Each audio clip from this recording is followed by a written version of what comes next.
Hello everyone, this is Steven from the Even Steven channel, and today we are taking a look at the Heritage Manufacturing Rough Rider revolver.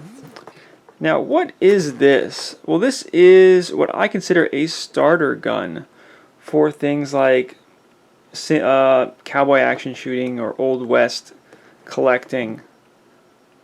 And there's something that drew this to me over other guns. So this is model number RR22MB6. And what we have here is a combination.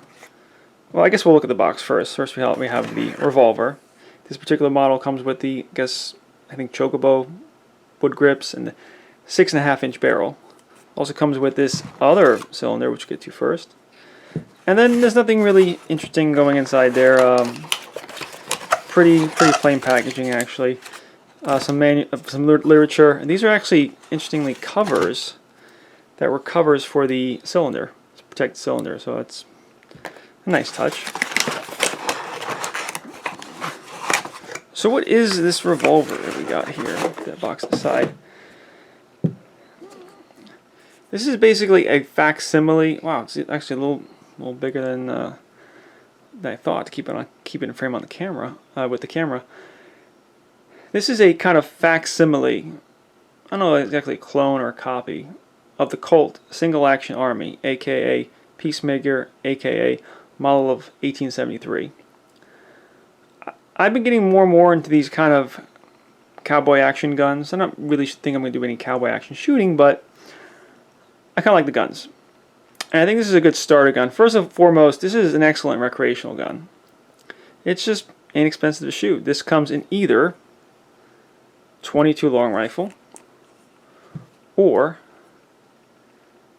let's flip around, 22 HMR, which I think is Winchester Magnum rimfire, 22 Magnum. So I like that option. You can get it in either 22 long rifle or 22 Magnum, or you can get a combination like this, and you can swap the cylinders out. Now there is something like the Ruger Wrangler, which is a little more expensive. These are relatively cheap guns. Almost all the Heritage Rough Rider pistols can be had for less than $200. The Ruger Wrangler is a little more, but the Ruger Wrangler does not come with a 22 Magnum cylinder, and that really attracted me. Having options in 2020, 2021 seemed like a good idea. In fact, when I picked this up from my local FFL, I was able to buy a box of 22 Magnum where they didn't have 22 long rifle. Let's go through some of the features they have. I actually like these grips. These are kind of smooth, but they do the job. They do the job. The fit and finish is not perfect. You can see, if you look here, and I'm showing correctly, you can see kind of imperfections in the finish here and kind of here. See that? Not terrible, but not perfect. You have a hammer. This is a single action only rimfire gun. And actually I have one of the distinct features of this gun is that there is like a kind of manual safety. This is a hammer block safety, that if this is up, this will physically block the hammer. If this is down, and I'm trying to show this correctly, you couldn't get this firing pin through here. Happens to be this is safe, but this hammer block safety will stop this gun from going off. And I don't think it damages the gun in any way either. See this, how this physically moves in and out of the way? That's retracted and that's engaged. It just physically blocks the hammer. I actually like that feature. It's not authentic to Colt Single Action Armies, but I like that feature. Take a look at some of the lettering. Heritage Manufacturing, Georgia.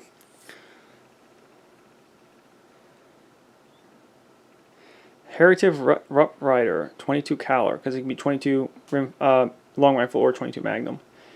Keep empty chamber under hammer. I guess that's if you did not have that safety engaged. Take a look at the right side.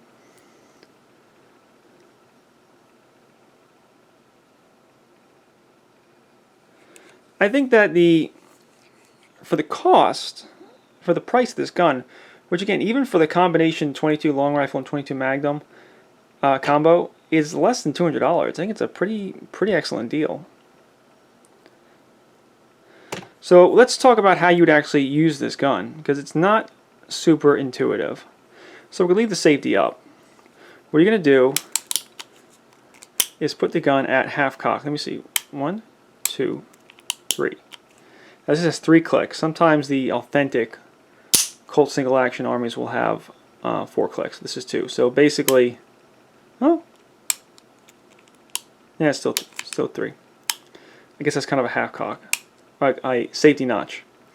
So at the half cock position, you will put it, and then you open the loading gate up, and you'll see that with the half cock engaged, or the half cock in half cock position, the cylinder will now rotate freely. So half cock, loading gate open, and what you would do is you would put cartridges in one at a time. 1, 2, 3, 4, 5, 6. You would take the safety off. Full cock. 1, 2, 3, 4, 5, 6. Then put it back on half cock. Open loading gate, and then punch out the shells. 2, 3, 4, 5. One of the things you got to keep in mind is you have to try to keep the cylinder rotated, I guess, counterclockwise as much as possible. If you go a little bit this way, the ejector rod's going to get caught up. You want all the way back. And then load again, or just leave it alone, leave it empty. Now in theory, I guess you could punch out a cartridge, load a new one in, punch out, new one in. I haven't felt, I think it's easier just to either punch them all out and load them all at the same time. I never found it faster to do both in the same chamber, same cylinder, same chamber. The sights are, put that safety back on while we're here. The sights are fixed, very fixed. Maybe you could bend that front sight post. Maybe you could shape it down a little bit. Fortunately for this gun, it's pretty much on. Even when you change in between calibers and in between brands, it seems pretty much on, and I enjoyed that. I mean, I appreciated that. And I found the gun pretty fun to shoot. You know, you could do a couple different ways. You could shoot it like this, one-handed. I think most of the time I would just shoot two-handed. And I had a lot of fun. I would set up a target at 10 or 15 yards. And I would have a multi-target, for lack of a better term, multi-target paper. And I would transition between the 3 targets. I enjoyed it. In 22 long rifle, there's not much kick. In 22 Magnum, there's a tad bit more. But more than that, it's just loud. And in 22 Magnum, it'll do the rolling thing. The way you're supposed to shoot single action armies is you're supposed to let it roll. And as it's pivoting, the hammer will come down. That'll let you hit the hammer and then come back down. You know, the gun will recoil. The recoil will bring the hammer physically down. That'll let you hit the hammer. And then when the gun drops back, you're ready to shoot.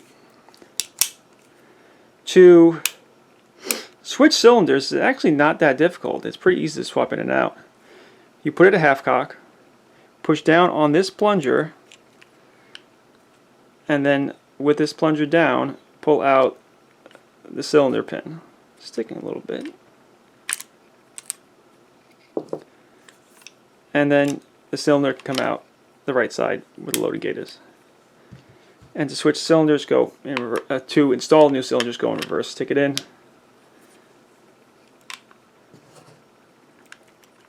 The cylinder and the pin and all this got to be lined up kind of just right, but you could get it in pretty easily. And that is how easy it is to go from 22 Magnum to 22 long rifle. Now I want to say this is a super, I'm sorry, I'm going to cough. I apologize. A super reliable gun. It's great. You should all go buy one. Everyone should have one of these guns. But that is not the case for me. As much as I enjoy shooting this gun, I found it to be very unreliable. And what I assume is probably light primer strikes. Either the spring that gives tension to the hammer is not strong enough, or the hammer itself is just slightly, the firing pin on the hammer is a little short than it's supposed to be. It's just not consistently igniting that primer. And in a cylinder of 6 shots, basically 1 out of every 6 shots won't work, won't go off. And it's a bit of an annoyance because let's just say you're shooting, first shot goes off, second shot goes off, third shot goes off, does not go off. Let's say the third shot does not go off. You have to rotate 4, 5, 6, 1, 2. Now you have the second time trying to set that primer off. Bam, it goes off. So I had multiple times where I've had more than one cartridge not go off and have to rotate through the cylinder a couple of times. And that's very unfortunate because it's such an inexpensive gun. I like the way it looks. It's got like a nice amount of heft to it. This gun weighs 34 ounces, like 33 or 34 ounces, because it has that 6.5 inch barrel. I think if I did it again, I might get the slightly shorter, maybe 5.5 inch barrel. It's a bit much. I want to love the gun. I want to like it. It's a cool looking gun. If this was a $150 non-firing replica, it'd probably be worth it because it actually looks pretty nice. I like the way it looks, even though, like I said, the finish is not perfect. It's good enough. I want to like this gun more. In fact, when it shoots, it's just so nice. But again, like once every cylinder, it doesn't go off. So what I'm going to do now is I'm going to send this off to Heritage. I think Heritage is actually owned by Taurus, which is interesting. I'm going to send this back to Taurus, and Taurus customer support does not have the best reputation, but we'll see. In fact, I could probably ship it out today. I have a shipping label that I can put on a box. And they say about 4 weeks they get it, about 4 weeks turnaround, and they should have it fixed. So this is Steven with the Even Steven channel. I want to love this gun more. It's such a cool looking gun. I enjoy it when it works, but when it doesn't work, which is a lot, it's very frustrating. So hopefully I'll get it back soon, and hopefully I have a little bit of update where it's just working 100% reliably, and I can give a nice stamp of approval for this gun. But until that, I cannot. This is Steven with the Even Steven channel. Thank you, and goodbye.